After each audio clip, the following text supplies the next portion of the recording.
Alright, I'm going to explain Newton's second law with this one. So, Newton's second law,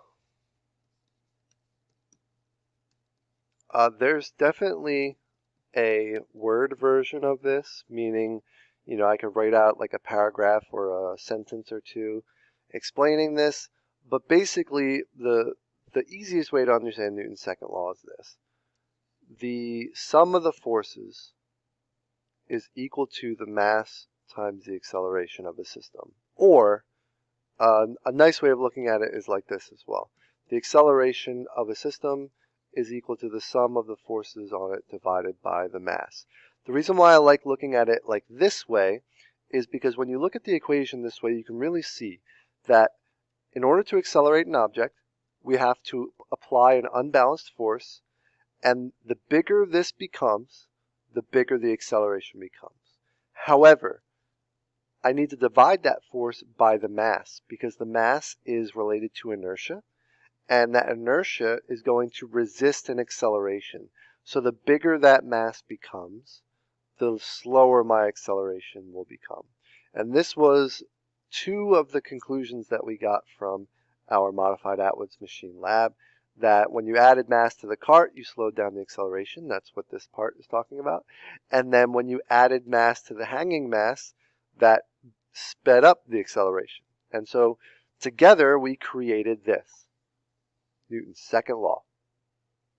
I like putting it like this too because it's easier to solve for the net force in that way. I guess it depends on whether we're solving for the acceleration, the mass, or the net force. But both of those are the same equation and they are just Newton's second law. So the easiest kind of problem you could ever see with this would just be somebody telling you that there's a net force of 10, there's a mass of 2, and what's the acceleration? And you would just say 10 is equal to 2 times a, and a would just equal 5 meters per second squared. And that would be your answer. And that's really what we use it for. It's just that the problem, if all the problems were like that, I mean, we could give this to 6th graders and they would be able to do it. So you guys are either in AP or honors physics as high schoolers, so that's not going to cut it as challenging problems. So we need to look at, I'm going to show you how these problems typically come up in physics class so that you can understand what to expect and how to use them. So let's start talking about what we call net force equations. Net force equations are, sorry, I'm like not looking while I write. Net force equations are equations that we create as problem solvers that help us understand what forces are acting in what direction. So we start with a problem, and then once we have that problem, the first thing we're going to do is draw a force diagram for it. So let's say my problem is this. I'm pushing a box across the floor, and it's moving, it's actually accelerating as I push it. So let's draw a force diagram for it. Here's the scenario. Here I am pushing a pretty big box, and we're accelerating in the direction that I'm pushing. So it's getting faster and faster and faster.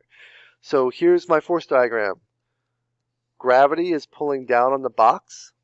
Normal is pushing up on the box.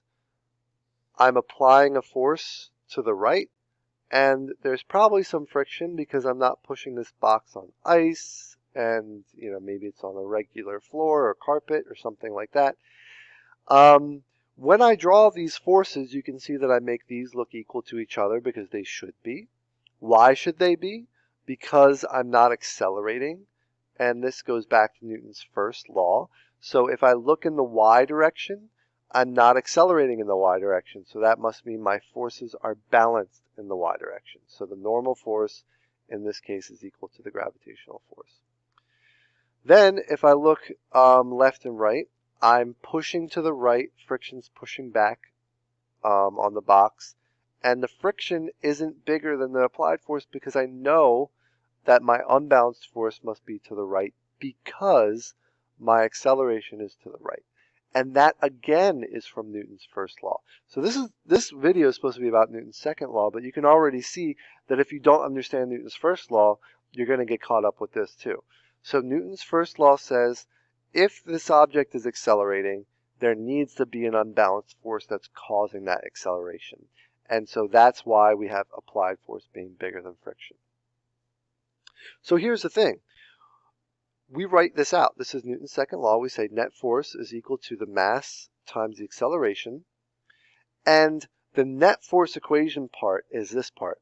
We replace this with the actual sum of the forces. Remember that this sigma means the sum of, F means force, and so if we're looking at this free body diagram, we want to know what is the sum of all of these forces.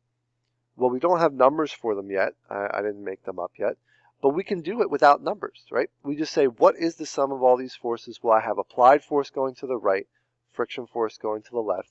So let's set up a quick thing that says which way is positive, which way is negative. I'm going to say to the right is positive because I'm moving to the right. So I think that just makes sense for me.